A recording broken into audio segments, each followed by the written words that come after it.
Since you have a technical background, can you talk a little bit about what's changed around some of the enabling technologies that's allowed you to build Sprinklr? I'm thinking the move to unstructured data, big data, schemaless databases, things like that. Just talk about that.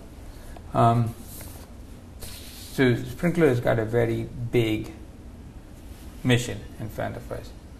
And our mission and our vision, even if you had the insight, was impossible 10, 20, 30 years ago.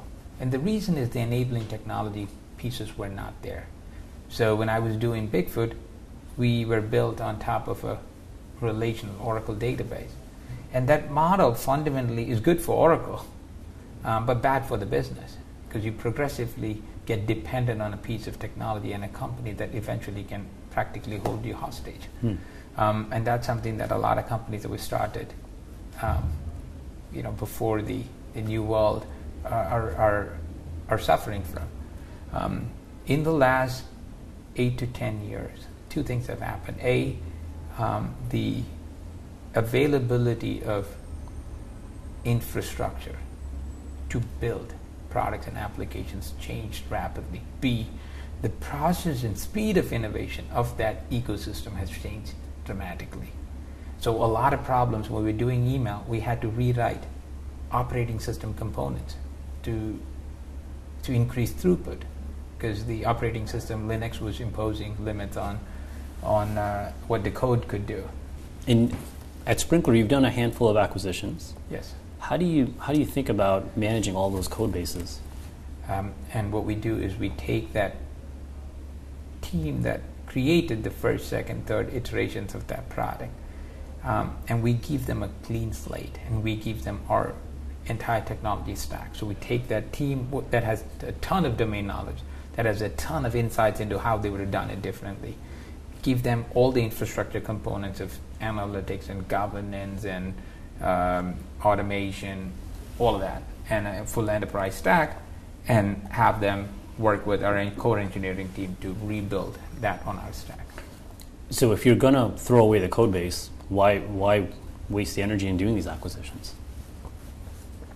When you build anything out, typically the first architecture is wrong.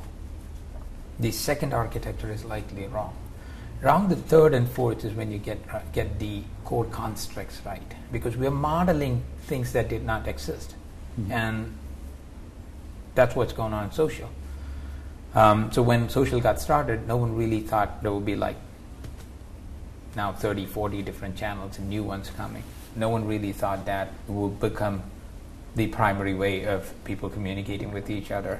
No one really understood that the world was getting connected, not just friends talking to each other, and thus shrinking the globe. And no one really thought that advertising and marketing and customer care will all be completely disrupted the way it is.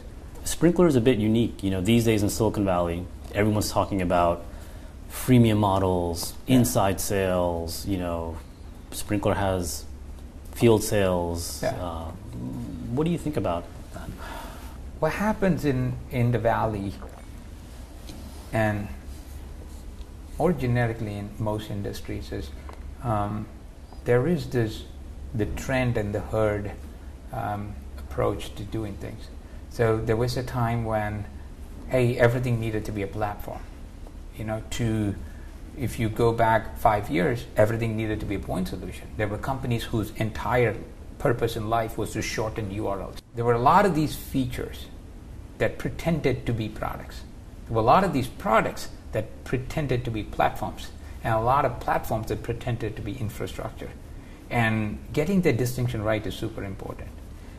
My entire life, I've believed that the only thing that should prevail is logic.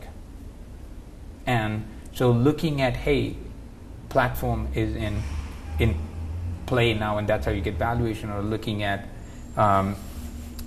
point solution is in vogue now, or looking at SMB is in vogue now, or looking at enterprise is in vogue now. You never build greatness by copying any trend, ever. Greatness comes from deep insights that are executed with religion.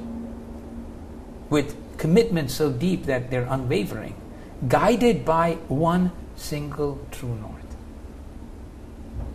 And that single true north is not what the genius entrepreneur thinks. It's what the customers are willing to pay for. I've always enjoyed your thoughts around thinking about the true north, so I appreciate you sharing that.